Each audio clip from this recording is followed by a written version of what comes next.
My name is Burke Hedges, author of the best-selling book, The Parable of the Pipeline.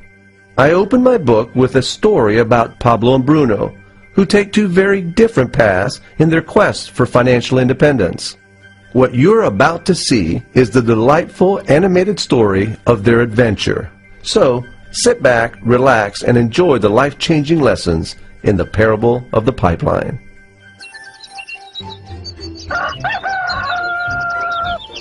Far away, in a small village, near a beautiful valley, lived two friends, Pablo and Bruno.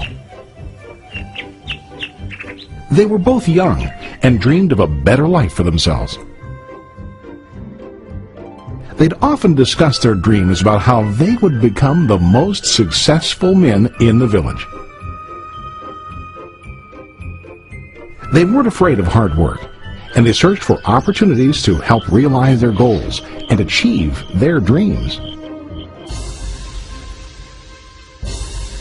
One day, an opportunity presented itself.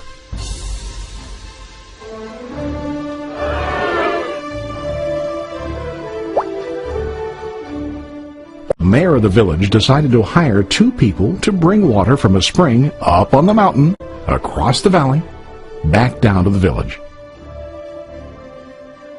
They were to be paid based on the amount of water delivered to the village. Bruno and Pablo enthusiastically got to work. Every day, from morning till evening, they carried buckets to and from the spring. They worked hard, carrying water to the village. In the evening, they'd return home with their day's wages.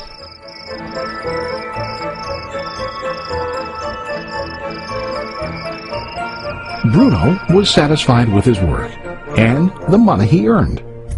He was sure that with this work he could achieve his dreams.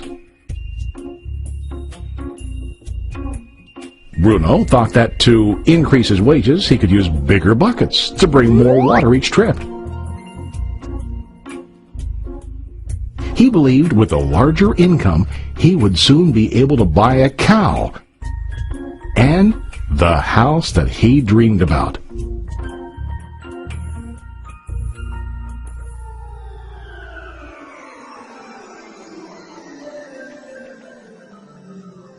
Now Pablo was not satisfied. At the end of the day, his back and hands ached, and he was exhausted. He was looking for an easier way to earn more. One day an idea occurred to Pablo. He imagined building a pipeline to deliver the water from the mountain spring to the village. With this pipeline, he could get more water to the village without carrying buckets back and forth from the spring to the village. Soon, he got very excited about his idea and began to plan. Pablo, of course, shared his idea with his friend Bruno and asked him to join with him to work on and help build the pipeline. Bruno thought the idea was crazy. All Bruno could think about was what his money could buy today and how to get it quicker. He felt that building a pipeline would slow him down and delay him in achieving his goals.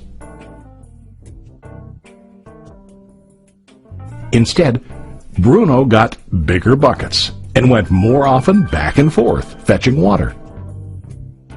He was sure that with this method, he could make more money. Pablo decided to build the pipeline on his own.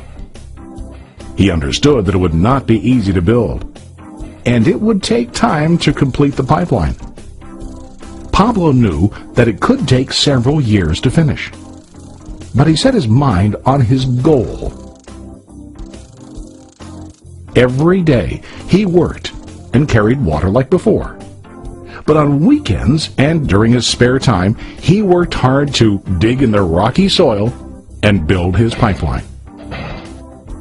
In the first month, there was little to show for his work.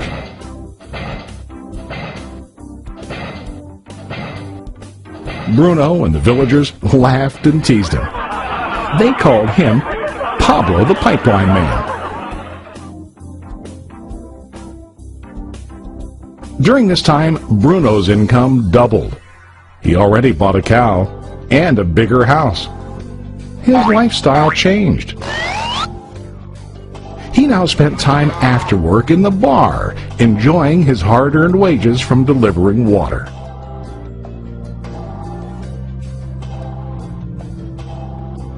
What Bruno didn't realize was that his body was starting to stoop from carrying heavy buckets every day.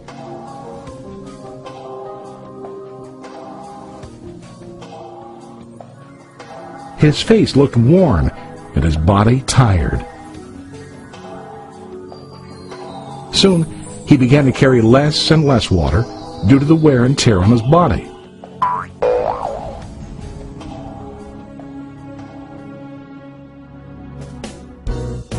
Month after month, Pablo worked.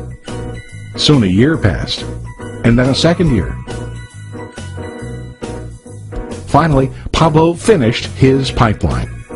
He now used his pipeline to deliver water to the village instead of carrying buckets. Pablo was now earning more money than ever before. The water continued flowing to the village, while Pablo wasn't working. While he slept and ate, the water flowed. Pablo was happy and proud of his insight, persistence, and hard work. Now his income flowed as long as the water flowed through his pipeline.